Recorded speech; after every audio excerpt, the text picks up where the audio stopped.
Time now for NetCheck here on BON News. The Dongfang Morning Post recently reported on the suicide of a graduate law student at Shanghai Maritime University. 30-year-old Yang Yenyuan hanged herself with a towel in the dormitory bathroom. It emerged that Yang's mother had been living with her in her room for some time, but she'd been forced to leave by the university authorities when they discovered her, despite the daughter's plea for her mother to be allowed to stay, as she had nowhere else to go. Now, currently opinion is divided over what drove the young woman to kill herself. Some believe it was this treatment of her mother that led her to take her own life. Others said it was simply her own withdrawn, introverted personality which was to blame. Just who should be held responsible for the tragedy has led to plenty of discussion online, and our researcher Jackie Wen has been following the threads. She joins us now from the newsroom. Jackie, a tragic story. What's the general reaction been to this?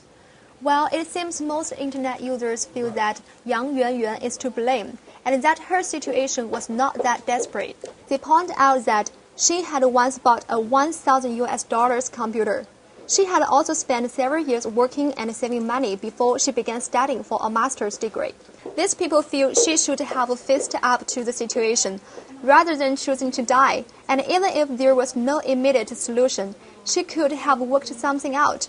For example, a part-time job or asking for help from her classmates.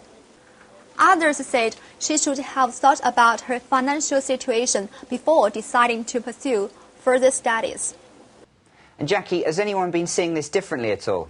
Yes, there were other views. Some thought the school authorities should shoulder the blame. They said offering accommodation to Yang's mother would not have been too difficult.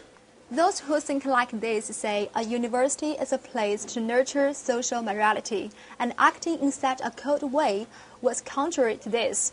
Still, others blame society. They say the college has its rules and must abide by this.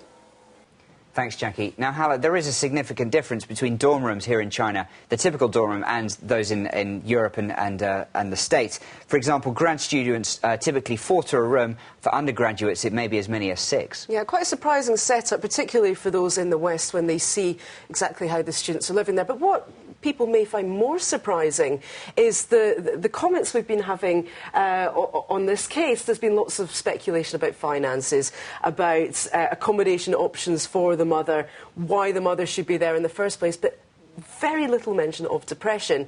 And this is something which a Western audience may find quite astounding, but it does underline just how mental illness is viewed here in China. Certainly there is stigma in the West, of course, about mental illnesses, but in China this is just something which absolutely is not discussed. That's right.